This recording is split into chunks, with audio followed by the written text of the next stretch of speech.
Welcome to Be the Giraffe. I'm your host and guide, Chris Jarvis. Perhaps you're wondering why Be the Giraffe. The giraffe literally evolved to be more vulnerable, but the truth is that giraffe gets to see things others can't and reach heights and reach food others won't.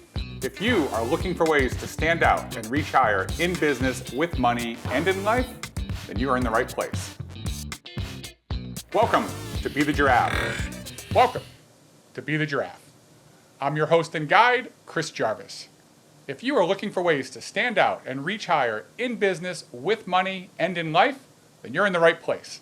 On Be the Giraffe, we meet the innovators who dare to be different and stick their necks out.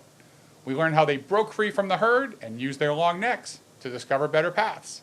Today we have a fascinating show. My guest is Tom Shipley. When Tom felt a calling to join the Israeli military, he didn't settle for the army. He joined a top 4 special forces unit whose mission is to save lives around the world. When he finished his service, he started a brew pub and then worked for AT&T. Unfulfilled with corporate life, he became an entrepreneur. In a few short years, Tom went from being bored with the corporate life to building a $20 million business through growth and acquisition. If you want to change your life and grow your business, you're in the right place. Get ready to elevate your perspective and see your better path. Tom Shipley, welcome to Be the Giraffe. Good morning, Chris. It's great to be here. Good. I'm so glad you're here. You have a very cool story, have done lots of great things. We're actually filming this in Austin when we're here for your DealCon event, which I'm proud to be part of.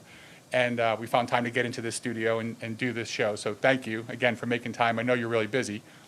For you, like, you had this great life, and I learned about a lot of this after we'd already had a number of exchanges and got a chance to get to know each other. Then I learned about this Israeli Special Forces thing, which I didn't know.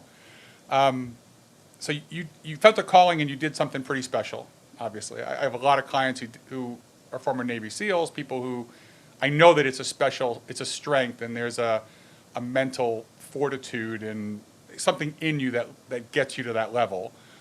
But then you left that, and like, what do you do next? What do you do after you're this vaulted special forces, life-saving, super skilled person? Easy or not so easy to transfer those skills to everyday life? I'm going to say that leaving as a special force operator, you have an unfair advantage. And that's why I looked at opportunity, because when you go through that process of, for us, the numbers are straightforward. 10,000 soldiers try to get into our unit, apply. Out of the 10,000, they select 1,000 to go through Hell Week. We go through Hell Week, and they pick 25 of us then to go through an 18-month course. And out of that 18-month course, there were 14 of us that finished. And so when you look at that from that perspective, and then you learn such incredible lessons as far as who you are, you learn about what true grit and true resilience is. What really is, you never quit, you never stop. You understand what limits are, or that you really have no limits. They're all up here. So, and then you learn about, and there's just so many lessons about improvisation, resourcefulness. It was incredible. So when you leave, yes, I was excited to apply myself, and my goal was to go back to the United States and to focus on education first. But the problem is, and the biggest challenge is that you have no perceived limits, and therefore doing one thing is not good enough. You're always looking for something at another level. So you're doing things in parallel. And that was, I'm going to say, my story when I got out of the Army and came back to the United States, was just about, there was the education, which is why I came back, but then immediately I started my first business. Why? But the question is, why not? So this is interesting. So people look at this and say, oh, special forces, that's really cool. But you did that before college, and then you had to go back to school, and now yes, you have an unfair advantage because you're older, you're mature, you have perspective, but you don't have the normal college experience because you're older. Right. That's a correct.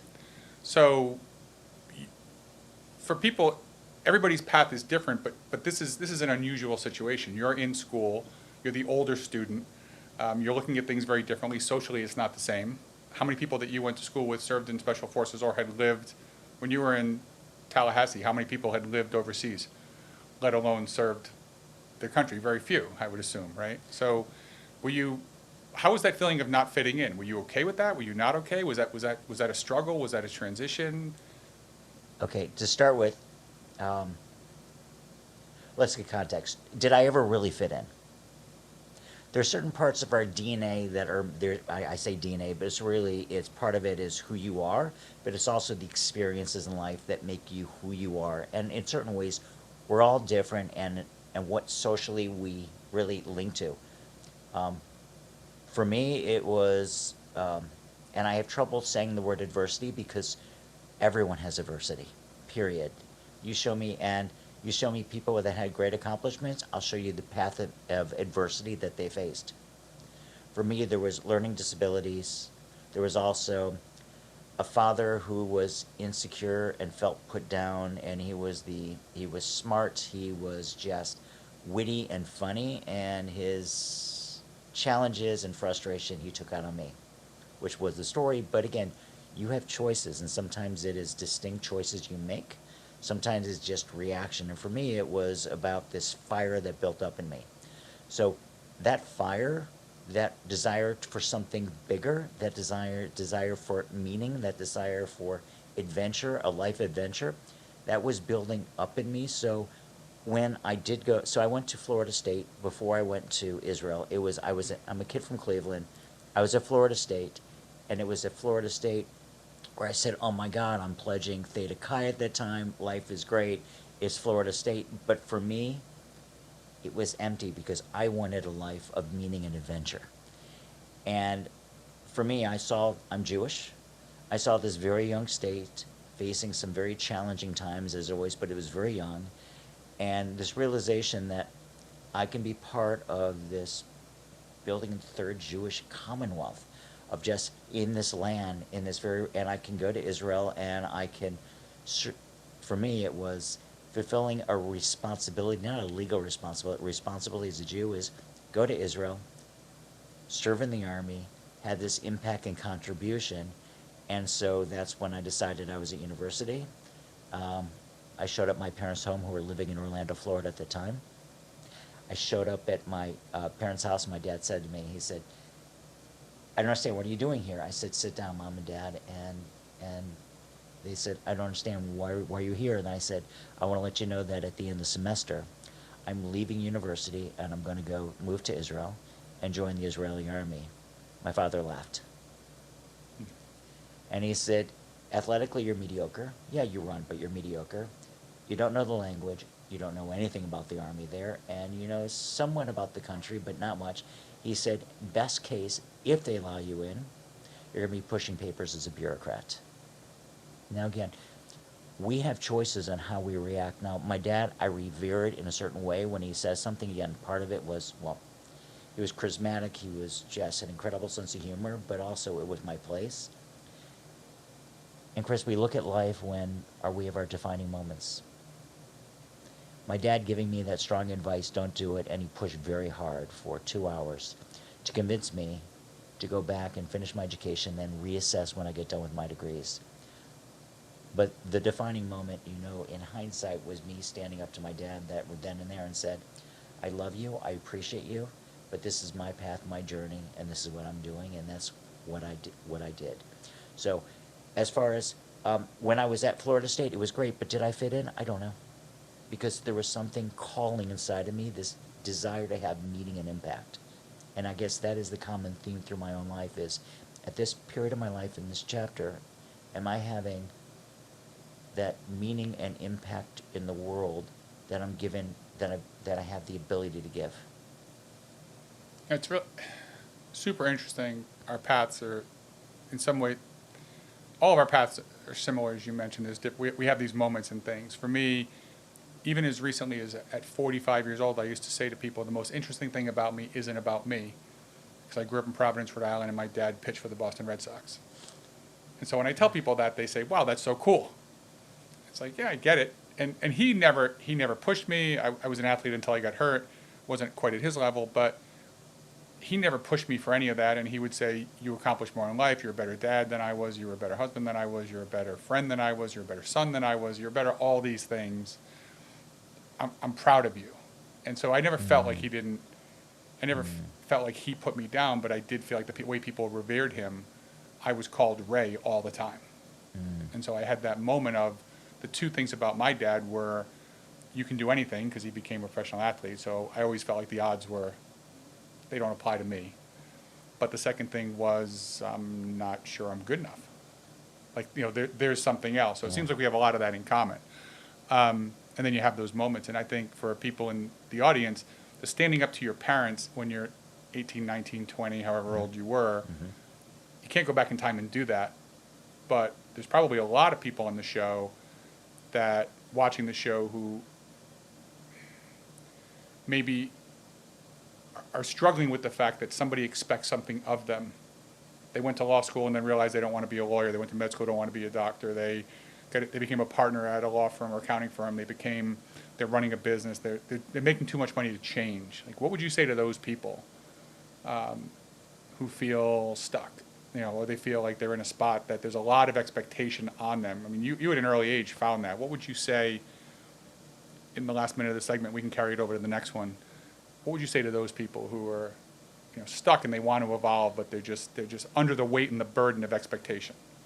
Okay, here's the challenge is, and this is going to be, it was painful for me when I was young and I realized this, or when I read it in a book, that basically where we are in life is the choice that we're making. And I was in a bad place at that point in my life, and just feeling stuck and saying, no, I'm here because of outside circumstances. No, you can choose at any time to make changes in your life.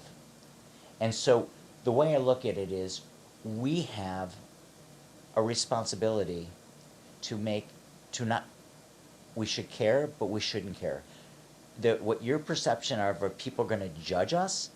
When you're in your deathbed, whether you're 80, 90, 100 years old, doesn't really matter. You think anyone really cares the decisions you made along the way? You have to live life that's true for you and understand. The way I look at it is, someone shared with me once, is that our life is this epic novel. And every chapter we have a responsibility to make it our novel, our chapter, and make it epic. And for me, that means every 5 years, we redefine our life. We say, what do we want to do for the next 5 years? And we say, forget about where we live, forget about what we're doing. We're starting again. So what do we want to do? There's no rules, and we're going to live our life. And how can we make the next 5 years that of meaning and impact, and one that's true to ourselves?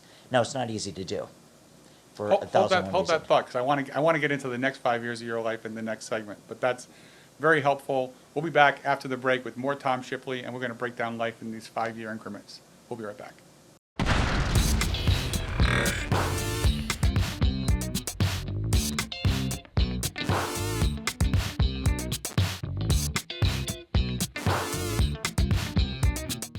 Hey, Chris Jarvis with Be the Giraffe. My guest this week is none other than Tom Shipley.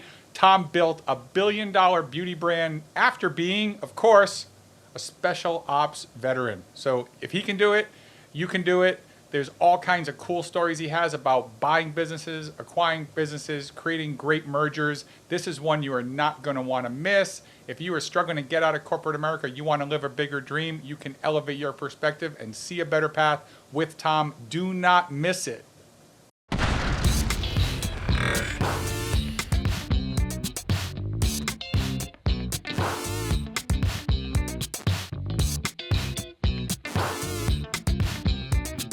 Welcome back to Be the Giraffe. I'm here with Tom Shipley. Tom, in segment 1, you talked about, you did some pretty big, ballsy things when you stood up to your dad, and you as a young man in college, decided to go join the Israeli army, and you got a lot of pushback. It wasn't, you stood up to him even though your parents didn't want you to go. It wasn't really supportive of you, but you used that fire to push you. And I have a mentor of mine who was president of the Hartford, Brian Murphy, and he talked about the best advice he got as a young executive was a guy taught him that we all learn that there's something in our childhood that drives us. Mm-hmm. And he said, and when you realize what that thing is, the key to people becoming really successful is realizing when to tap into it when you need it and when to tame it so it doesn't drive you. And that's that old adage of what got you here won't get you there. Yeah. Right? And so you fought back against your dad, you pushed back a bit, you went and joined the Israeli army, you made it to special forces with the 14 people out of 10,000, right? Like, so you beat the odds there, you're obviously special. You get done with that, and then somehow you end up in corporate America. Like, tell us about that, because I think there's a lot of people I'm watching the show, and then I'll tie it back into the thing that drives you. But tell us how you go from special forces, elite, commando to working at AT&T. And what's crazy about this is I got out of the special forces. I get back to the States.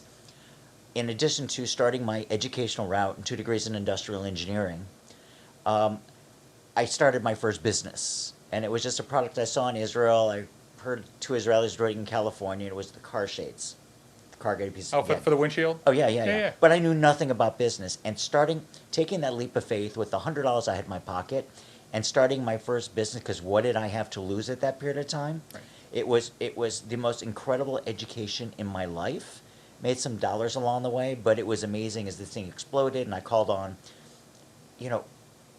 it's that risk tolerance. It's me picking up the phone and calling the head of marketing at GM and Chrysler saying, I'm going to be in Detroit next week. I'm meeting with Chrysler and basically meeting with them, selling to Albertsons and 7-Eleven, everyone, and getting my product in the door. It was just an incredible period of time.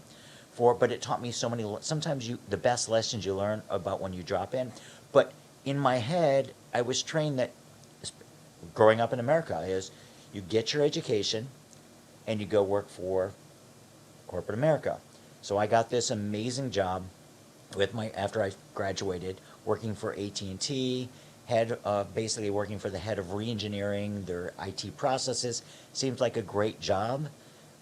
The best thing that happened is, first of all, they had their biggest corporate downsizing in American history. They fired 25,000 employees my second week on the job. I meet with my boss, and he said, today's a good day for you, bad day for me. And I went, huh? And he said, I've been let go, and you're staying, which meant that I got promoted to a bureaucratic job. And for the next 2 years, I was pushing papers, and I'm an optimist. And every day after a year, when I go home, I turned to my wife and said to her, I hate my job. You can never get this from me.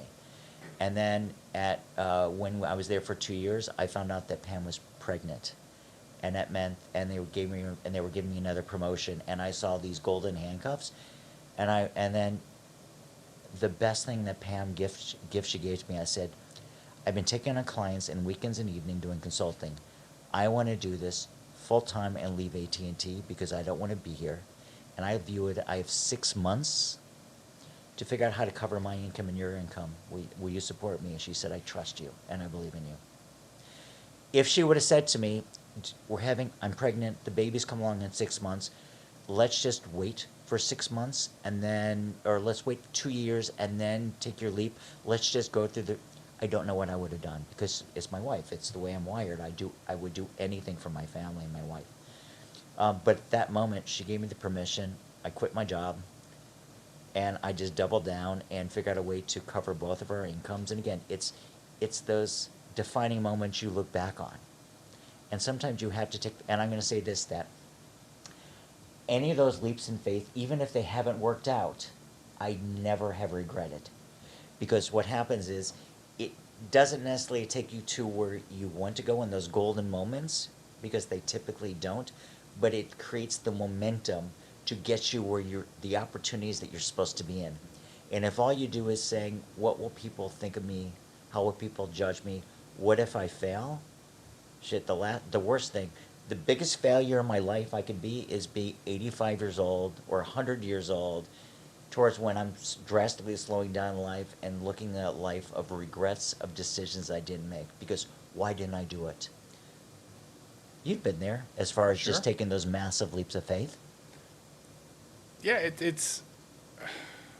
I will answer that. I'm not avoiding that you passing the baton. But what I found interesting about that was, even though a really important lesson for the audience, I think, is you stood up to your dad, did the thing, and showed I can do what I think is right. But even with that, and with the confidence of doing all the things that you had and being in all the military situations you were in and all the lives saved and lives you saw lost and all the other things that happened, you still came back. And even when we clear a hurdle in our life or we battle a demon, it doesn't mean that it doesn't come back. Mm-hmm. And so you think you learned the lesson, but the lesson, you have to keep learning the lesson again and reinforcing the lesson, because you went from, I'm going to do the thing, and then I'm going to come back and I'm going to start a company and go to school. And then it was, and I'm going to try and get in the door at GM. And then it's, I'm going to take the job because people expect it of me, because that's, and then it's, oh, I've got a wife and I've got a kid. And so life keeps giving us these lessons, and we have to keep, just because you learn the lesson once and you apply it, doesn't mean the lesson doesn't need to be learned again. Like you had that. That's always life. That is the cycles, and we go through this because we have the mental models in our head. One of the greatest challenges that we have is that, it's the way we are prefrontal cortex again. We put our hands on the stove, we get burned, and we said, okay, don't burn. But what happens in life is you will always face adversity. You'll always face failures. Again, it's the way we learn. You can say not successful, didn't get through. There are always failures in everything we do. The question is does that mean that we shouldn't try again? And just like putting your hand on the stove, we shouldn't try to do, basically you don't put your hands, does that mean we shouldn't take risk again? And that's what happens to a lot of people is you get that muscle memory in where you get in those iterative loops of things you don't do, and therefore is you become less of a version of yourself. And the question is how do you find opportunities to continue to grow, to continue to challenge yourself, to push yourself? Because we were meant to evolve as people, as individuals. We were meant to be creative. We were meant, even if we're not what we call creative, we're all meant to creative and doing great things, but we get stuck. And how do we actually keep on breaking eggs and basically living that best version of ourselves and finding it, even though understanding is you're going to fall and it's going to be painful and it's going to be hurt. And then maybe we'll talk about what failure looks like and what it does for your ego. There's a lot of people I know who watch the show who are thinking about doing something different and they haven't, and they're afraid of making the mistake. And I can remember seeing a conversation Gary Vee had. Somebody asked him how he handles failure. And he said, the problem is you don't want to fail, so you only make 3 decisions a day. He said, I'll make 30 decisions a day and 15 of them will be wrong. But I get 15 things done every day. And so what can you say to the audience? How do you help them frame this idea? You talked about you don't want to be old and have regrets. But those people who want to do something but they don't, how do we wrap up some idea for them on how they help the people with, frame that for themselves? Because they're so into they're so worried about surviving that they can't even begin to think about thriving. What's the worst that can happen? Right. What is the worst? If you fail, what does that actually mean? Okay? And I've seen very few people of the tens of thousands of people in my life, if not more than that have taken risk, that didn't end up in just some different path. And even if you financially lose everything, you're going to figure it out. But that's not what happiness is based on. It's granted, we want freedom. We want monetary freedom in our life. However, life, I can show you a lot of billionaires that are really depressed and hate their lives, okay? It's not about that. It is about the journey and the memories, and the journeys and the memories is by going to an area of discomfort. And I say is, take the leap and understand is no matter what you do, people will judge you. And if you're successful, they might talk behind your back or whatever, or they might be there trying to be with you. When you fail, they're going to distance themselves from you, but who cares? The people that love you are the people that love you, and if you fail, you know something? Look at the lessons you learn, and therefore next time you get a new opportunity to. And with all of us, there have been failures, and I'm going to say that for me, the biggest challenge I've had in life is after I failed, and again, of course, I'm an entrepreneur. I failed a number of times along the way is the shame. And the regret that I have are the times where I failed, a business failed, an idea failed, whatever. and I actually retreated and didn't want to be around people or publicly because I had that shame. It was if I could talk to my younger self, it's about, are you crazy? Look what you accomplished. And now just take those lessons learned and now be bolder. Add a 0 to it. Just take those lessons, add a 0 and be bolder and go for it, which is vigor, because basically is you have to love yourself, which is really tough for most of us, and just go for it. And so what harms us as individuals is the shame. And that's why I love Brene Brown. I love that. This is so helpful. Listen, you. What's the worst thing that could happen? The worst thing that could happen to you is you could miss the next segment. We'll be right back with more Tom Shipley.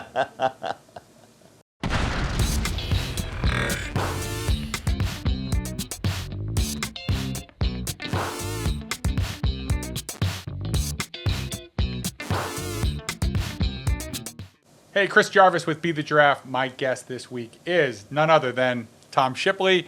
Tom built a billion-dollar beauty brand after being, of course, a special ops veteran. So if he can do it, you can do it. There's all kinds of cool stories he has about buying businesses, acquiring businesses, creating great mergers. This is one you are not going to want to miss. If you are struggling to get out of corporate America, you want to live a bigger dream, you can elevate your perspective and see a better path with Tom. Do not miss it.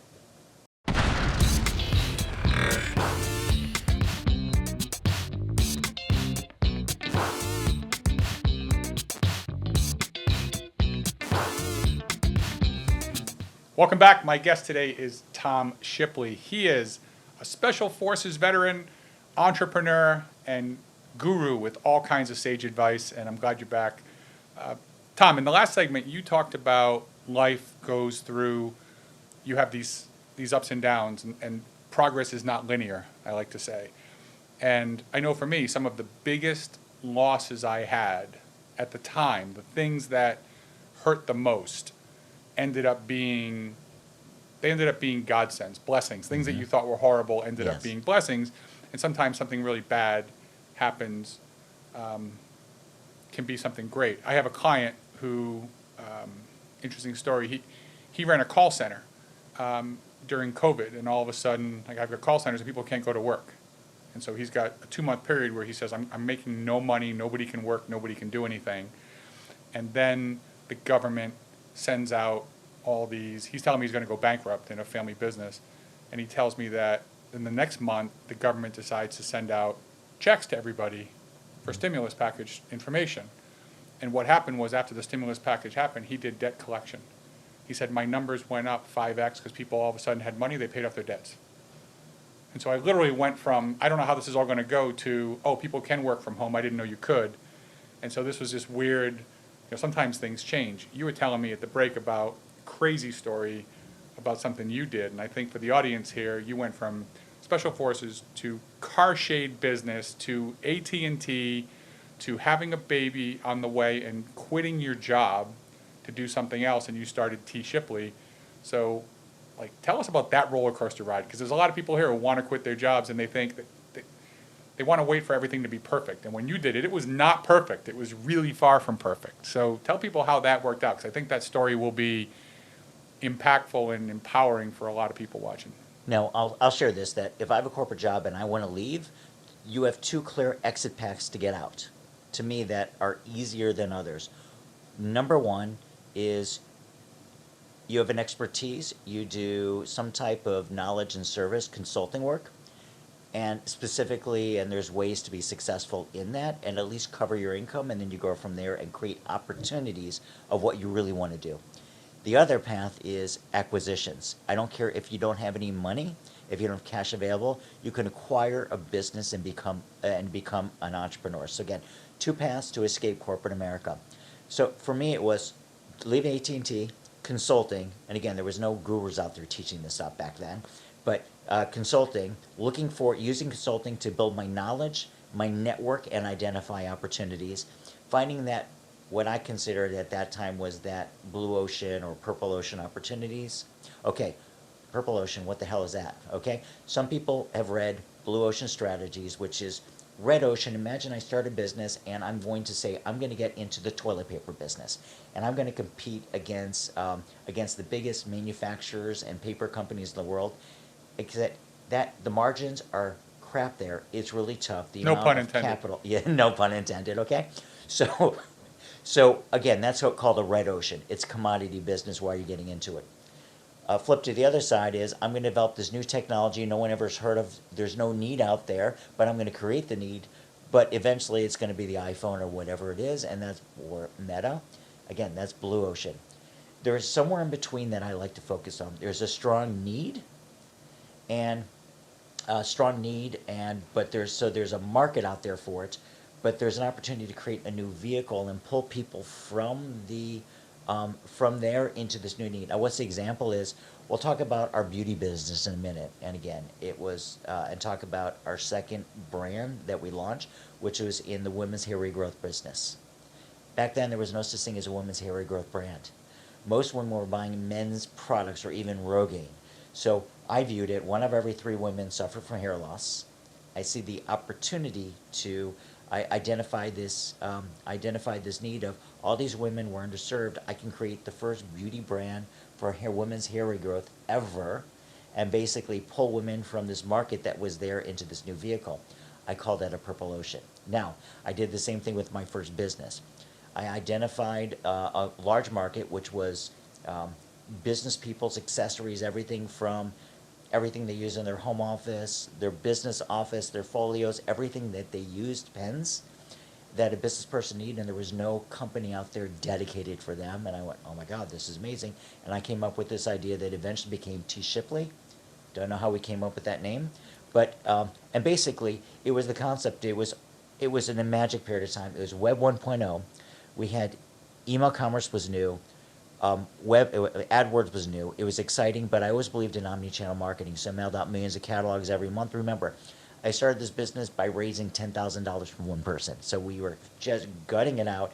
It was this concept and this passion and this belief that I will succeed because I see this, and I didn't have the skill sets to be there, but sometimes you have to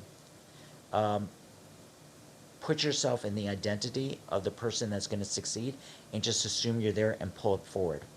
I raised money for my first time. I, again, built this business from scratch for the first time. It was an incredible ride. We eventually grew to 12 pages in the Sky Mall magazine. Life was good, and then what happens? The dot-com bust happens. Recession.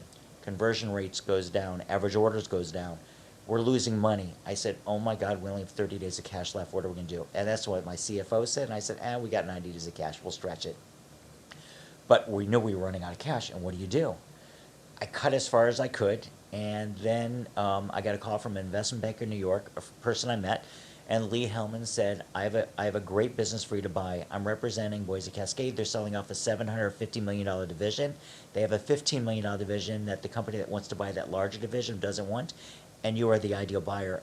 And I'm there in my head said, sure, I'll do it, but it was what I told Lee. But I'm saying I can't make payroll. And we worked it out that I was able to buy this business with no cash. We got an ROI in 30 days. And it basically tripled the size of our business, and I exited a year later. Okay? So that was very cool. But what did that mean lessons I learned is I learned how to create iconic brands using direct response marketing, number one. Number two, acquisitions is a very cool thing, and it can solve almost any challenge you have. Okay, lesson number two is, and I can create something from nothing. Okay, so fast forward 2 years later, I basically... Well, stop for a minute, if I can interrupt you. You went into this business not knowing anything about this. Like you didn't start with, you weren't a buyer for Staples, you weren't in the catalog business, you didn't have a big list. Like now everybody says, I don't want to do it because I don't have a following, I don't have a list, I could never be successful. Times were different then, but the point is you don't have to, if you wait for everything to be perfect, the time will never come. It will never happen. It's never perfect. And you made this, so one is you made a step and made an attempt when the time wasn't perfect because you believed in it and moved forward. And I know for me, when I started Guardian Publishing, my first company out of business school, we did it for 2 or 3 years, again, 96 to 2000-ish, not a great time. And I can remember a friend of mine asking me, "Hey Chris, when is that it?" I was like, "When's what it? Like when will you call it? When will I call what? When are you done? When am I done with what?" Literally, George Pang asked me 7 different ways, "When will you quit this silly thing and go make a bunch of money in banking or somewhere where your skills will be really well received?" And I couldn't even fathom the fact that he was asking me, "When will you quit the business?" Because it just wasn't even in my head. It wasn't even a possibility. It was, we're just going to keep pivoting, different buyer, different strategy, slightly different product, different pricing. We just kept moving. And it sounds like, I think it sounds like that's what you were doing. I mean, you made a business out of something that you didn't know anything about because you wanted to make it happen, right? And I think that's one lesson. And the other lesson is you had the banker in New York call you about the acquisition. That's about putting yourself in the right place. So somehow you knew this person. Like, I think that's, how important is that for people in the room to say, if you just hang around people who work at AT&T, the only options you're going to see are options at AT&T and play on the AT&T softball team. Like, so what did you do to get yourself in those rooms so that with acquisition, a lot of it is who you know.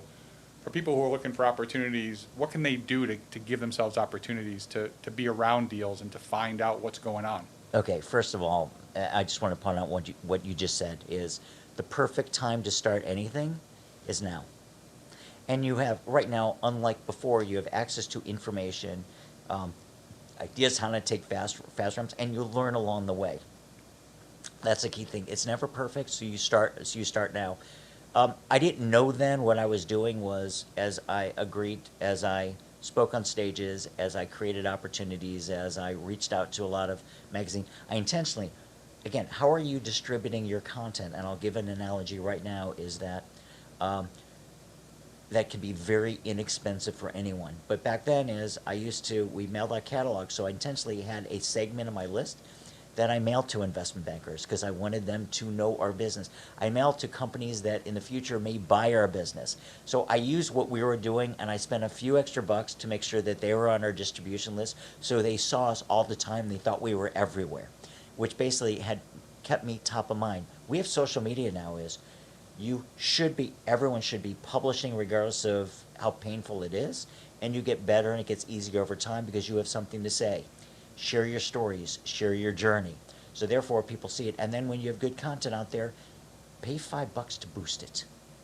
And then if you want to boost it even further, you can actually create custom audiences for the people that you want to build your network to. And again, the goal is for you to be top of mind so when they find opportunities, and if you're looking for opportunities, so here's something that we have our DealCon CEO M&A Summit coming up starting tomorrow night, and you're speaking there. So one of our sessions, and let me just tell us a little story, this is a great one, is that I believe if you do enough reach out to sellers, people that are potentially selling their business, those once-in-a-lifetime opportunities will happen on a regular basis. So at our last one 6 months ago, one of our speakers is running a session on how to create a fire hose of deals. So she said, we're going to stop right now. She said, I want everyone, if you will, to write this script, and she gave a script on the screen, to post in a LinkedIn and create a LinkedIn post. And basically is we're looking for investment or acquisition opportunity. It's just something very simple like that, okay? If you have a business in this niche and would want to talk, DM me. He did it, the gentleman that was there, did it right there.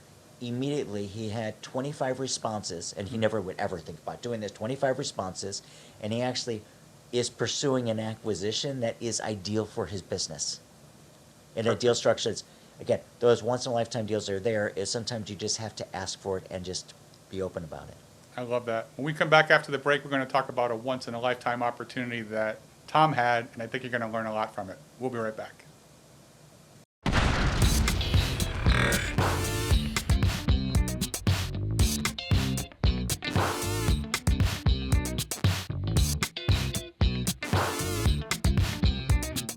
Hey, Chris Jarvis with Be the Giraffe. My guest this week is none other than Tom Shipley. Tom built a billion-dollar beauty brand after being, of course, a special ops veteran. So if he can do it, you can do it. There's all kinds of cool stories he has about buying businesses, acquiring businesses, creating great mergers. This is one you are not going to want to miss. If you are struggling to get out of corporate America, you want to live a bigger dream, you can elevate your perspective and see a better path with Tom. Do not miss it.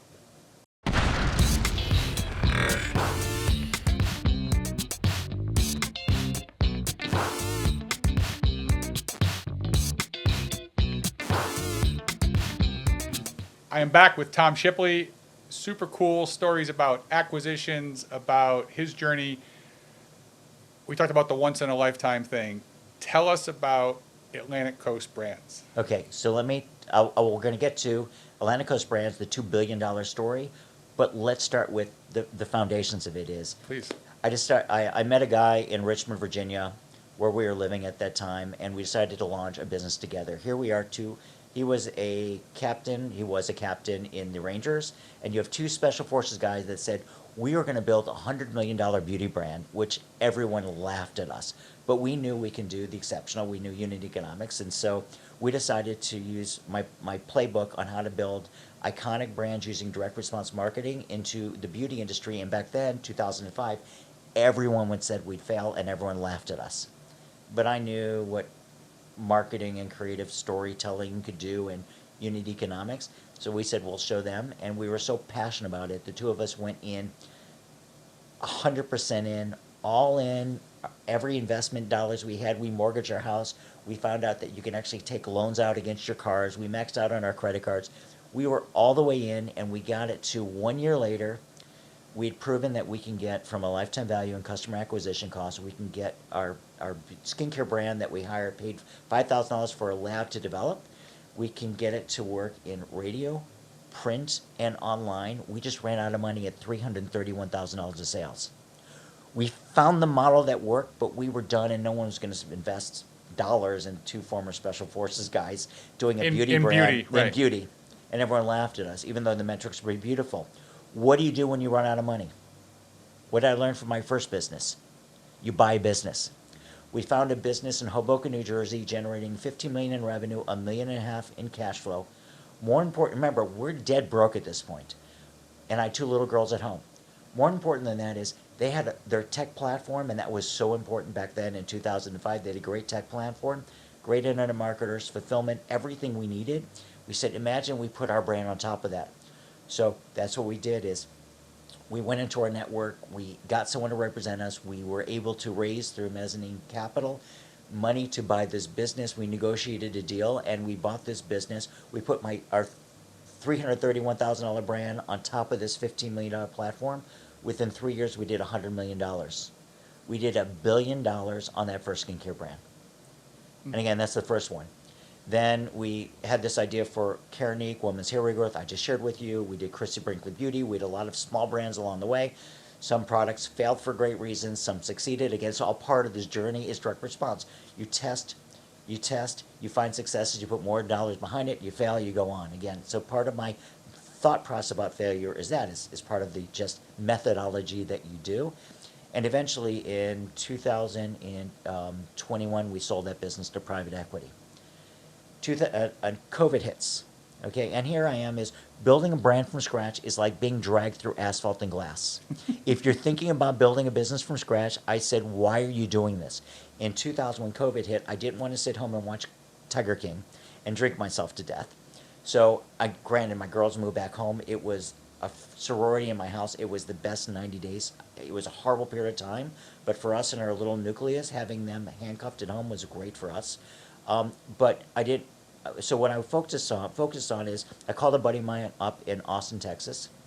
I was living in northern Bergen County, New Jersey, and I said, Brian, let's just buy a business together. Let's do something fun, an e-commerce or Amazon business. But then what I did is I added zero to that idea the next day because I had a lot of time to think, and I was no longer commuting 3.5 hours back and forth to Jersey City.